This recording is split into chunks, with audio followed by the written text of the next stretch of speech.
Shalom, saudara yang dikasihi Tuhan. Senang bisa berjumpa lagi dalam renungan hari ini. Kita berdoa terlebih dahulu. Bapa di surga, dalam nama Tuhan Yesus, kami mau membaca dan merenungkan firman-Mu. Kami berdoa memohon hikmat dan pengertian supaya kami dapat memahami dengan baik. Dalam nama Tuhan Yesus kami berdoa. Amin. Kita akan membaca Imamat pasal 16 ayat 34. Itulah yang harus menjadi ketetapan untuk selama-lamanya bagimu, supaya sekali setahun diadakan pendamaian bagi orang Israel karena segala dosa mereka. Maka Harun melakukan seperti yang diperintahkan Tuhan kepada Musa.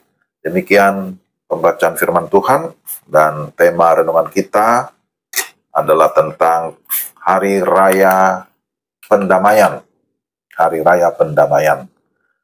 Saudara-saudara yang dikasihi Tuhan, kita sudah sampai dalam pembacaan Alkitab dalam Imamat 16. Imamat 16 mencatat tentang Hari Raya Pendamaian yang dilakukan oleh Imam Besar Harun di tengah-tengah perjalanan bangsa Israel. Ada beberapa hal penting yang dapat kita pelajari dari bagian ini, yaitu pertama bicara tentang hari raya terpenting, kedua pribadi terpenting, dan yang ketiga alasan terpenting. Kita lihat satu demi satu. Pertama, hari raya terpenting. Hari raya pendamaian merupakan perayaan tahunan yang dirayakan tiap-tiap tahun dan paling signifikan bagi orang-orang Israel, sebab pada hari itu dosa-dosa mereka ditebus. Hanya dalam perayaan inilah imam besar diperkenankan memasuki tempat kudus. Nadab dan Abihu mencoba untuk melakukannya dengan cara mereka sendiri, dan mereka dihukum. Kita sudah baca itu dalam Imamat pasal 10. Upacara perayaan ini sangat penting karena berkaitan dengan soal hidup dan mati. Jadi hari raya pendamaian itu adalah hari raya penting karena itu berkaitan dengan pengudusan, berkaitan dengan penebusan, berkaitan dengan pendamaian. Yang kedua, pribadi terpenting. Kita dapat melihat di dalam bagian ini, Tuhan Yesus Kristus digambarkan di dalam sosok imam besar. Dia menanggalkan pakaian kemuliaannya dengan cara datang ke dunia, menjadi manusia, bahkan menjadi hamba yang taat sampai mati di kayu salib. Kita bisa bandingkan dengan Filipi 2 ayat 5-8. Dan kemudian dia menguduskan dirinya bagi kita. Yohanes 17 ayat 19. Perbedaannya adalah bahwa Yesus tidak mempersembahkan korban apapun juga bagi dirinya, sebab dia tidak berdosa. Dia sendiri adalah korban yang sempurna dan terakhir bagi dosa-dosa dunia. Beda dengan Imam Harun. Selain dia mempersembahkan korban bagi orang Israel, dia juga harus mempersembahkan korban bagi dirinya sendiri. Tetapi pelajaran yang sangat penting, kita melihat dalam bagian ini bahwa Imam Besar Agung itu adalah Yesus Kristus. Imam Harun hanya menjadi tipe atau menjadi gambaran bagi Kristus yang sudah menebus segala dosa kita. Yang ketiga, alasan terpenting, imam besar memasuki tempat kudus 3 kali. Pertama dengan ukupan ayat 12-14. Yang kedua dengan darah bagi dosa-dosa dan kemudian ya dosa-dosanya ya. Dan yang ketiga dengan darah juga bagi dosa bangsanya.